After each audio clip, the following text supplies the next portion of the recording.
What's a typical day in half-day preschool like, and what are a few special activities that you do throughout the week?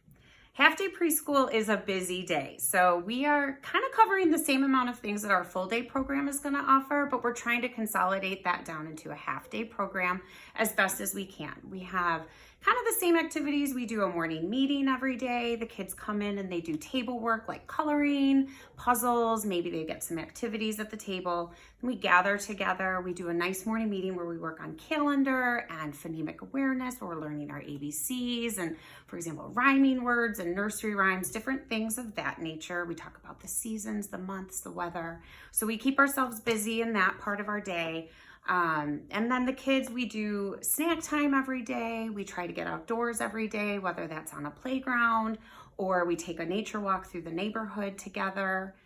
We also do center work. So we do a lot of individual play where the kids can get to different centers like a discovery center, math, dramatic play. We do group work together throughout the week. So special things that we always incorporate on different days would be a religion lesson. We work with our Scholastic Let's Find Out magazines, which kind of goes with our themes. Every month we change what we do, and they kind of guide our lessons throughout the week on things we might want to talk about.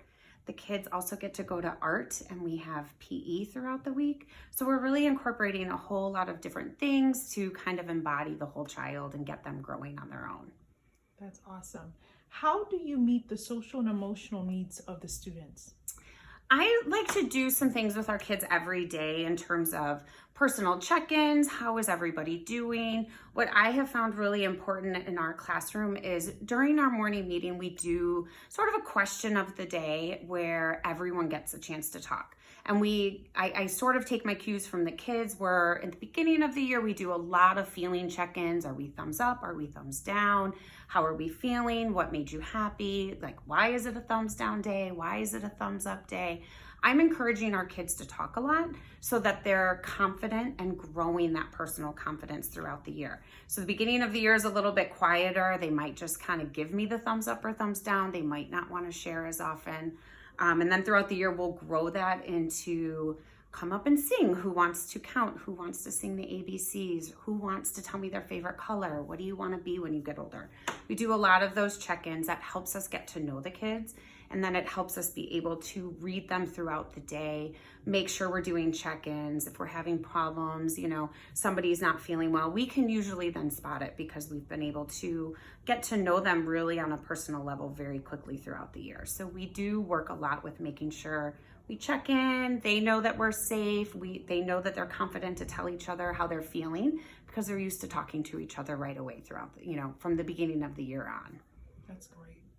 What are some of the ways you operate in differentiated instructions to ensure that you meet the academic needs of every student? Sure. It's important in a classroom when you're having kids who've been here for a year already. So we're having kids that are 3 years old coming to school for the first time and kids who maybe just turned 5 before the school year started. So you definitely are going to get that range of kids in each room.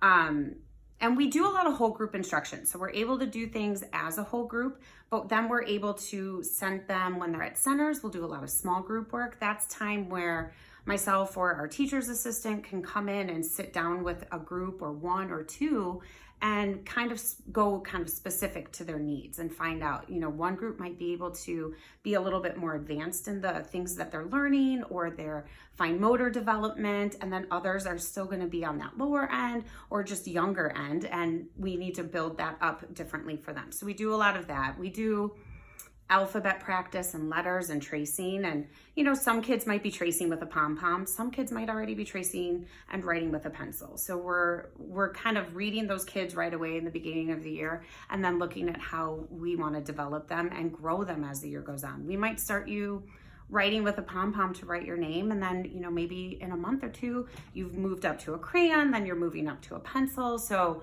we watch their development more in those small groups or one-on-ones when we're able to during center time, and then we can go really specific to the needs that those kids are going to need. That's great. What is your favorite thing about being a teacher? The excitement. I mean, the kids they are full of wonder, right? And so they bring up questions that They are very surprising. They will ask me things. I have some kids that just have really high level like language development, and they can come up with really special questions for me throughout the day, and they get really excited about it, and just kind of watching them grow. We see kids come in and they can't write their name, and then all of a sudden you see them writing their name and you didn't know they could do it, and then suddenly you see that click. So this is what's fun about this age group is seeing, you see some serious developmental jumps with the kids, and that's always really fun. And I mean, they're 3, 4, 5, they're giggling and they're laughing and they're happy and they really like to be here. So that's one of the best things that's really fulfilling. That's great. What's your favorite student story that you've experienced at NCA? It's hard to say. There's a lot of different stories throughout the couple years I've been teaching these kids, and they're all really special. I would say though, this year, what's been most special and difficult in times is the kind of being apart. And every once in a while, I can just sort of feel somebody coming up close, right? And so we're trying to stay away, but we just have a few that they don't want to, and they just come right up, and you might just feel their arm against your arm. And, you know, as the year goes on, then they might slip their arm through your arm, or they'll slip their hand into your hand. And it's sort of just those special moments with the kids. That's usually what I remember is they are little and they're affectionate and they're looking for that. And they try really hard to stay, you know, to keep their distance, but they might just come real close. You know, they're going to get as close as they can. And then they're, you know, again, slipping those arms into your arm and leaning their head on you. And those are really those kind of special moments that are meaningful to me. So it's hard to pick one because there are so many, but those are the things I remember is, you know, their affection towards you as you become their family, really. Yeah, absolutely. I always see you bond so well with the students. They are very sweet, yes. So. Well, thank you so much, Ms. Walker, for taking time. Thank you.